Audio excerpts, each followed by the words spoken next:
2018. He's competed as an athlete and been a delegate at Capitol Hill Day, and he's just getting started. In this speech, he reviews his Special Olympics journey and briefly tells the story of the Special Olympics and how it started over 55 years ago. Speaking from Pathways Motivational Strategies Level 1, writing a speech with purpose is 5 to 7 minutes long, entitled My Special Olympics Journey So Far. Please help me welcome Jacob Huffman.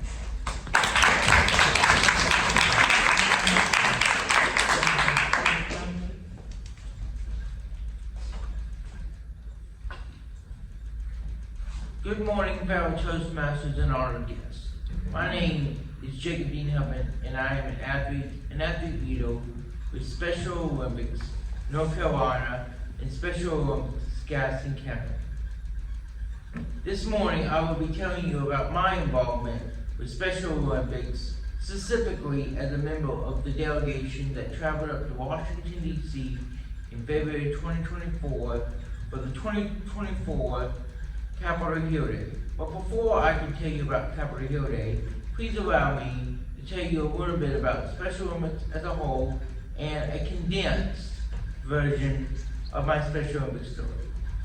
For those who do not know the history of Special Olympics, it was founded in 1968 by Eunice Kennedy Shriver, who was the sister of President JFK, with the hope that individuals with an intellectual disability would have a place in society, and especially at a time of if a family had a child or children with intellectual disabilities, they would be ostracized and shunned by society.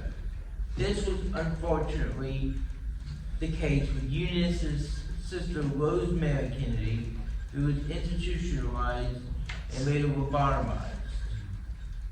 A tragic fate met by too many individuals with intellectual disabilities in history. Inspired by her sister's story, Eunice founded the Special Olympics in 1968, where the first games were held at Soldier Field in Chicago that year.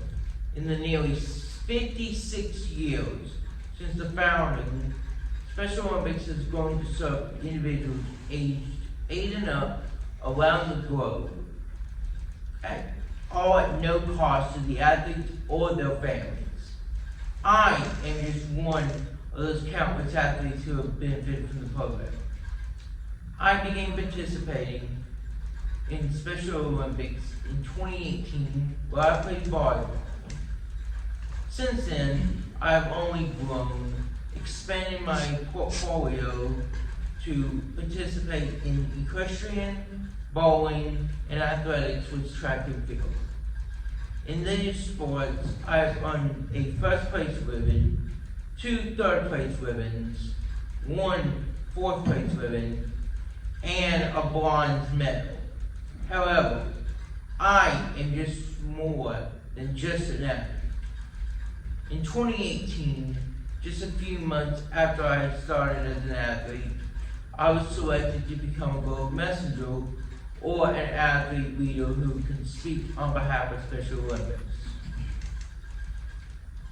In January 2019, just a few months later, I was nominated and selected to serve as a representative on the Special Olympics North Carolina Athlete Leadership Council, which is a state-level council that meets quarterly and reports.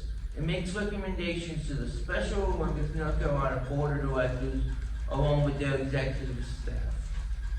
I was elected in 2020 unanimously to the position of Vice Chairman of the Athlete Leadership Council, a position that I served in until I became the Chairman of the Council in January 2023.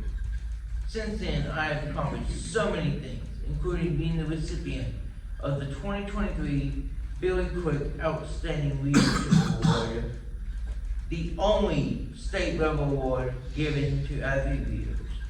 Earlier this year, I was selected to serve as a member of the delegation for the Special Olympics in North Carolina to travel to Washington, D.C.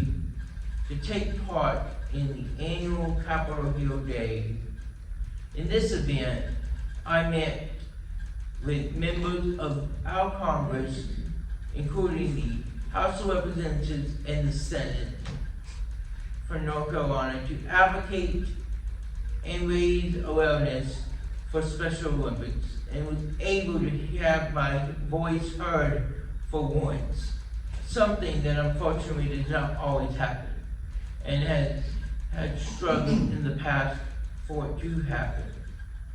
It was during this event that I met an individual whom I greatly admire and was honored to meet.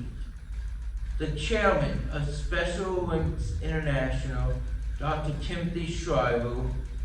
Getting to meet him and get my photo with him was the highlight of my Washington, D.C. trip.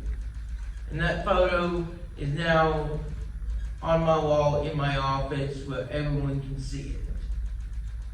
Looking forward, I have a new and exciting part of my Special Olympics journey, and that is my upcoming internship this summer with the Communications Department of Special Olympics North Carolina.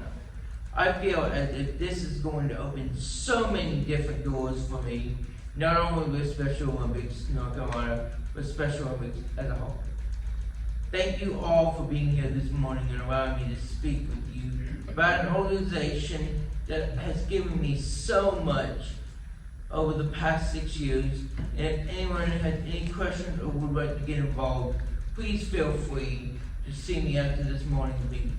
Mr. Taylor.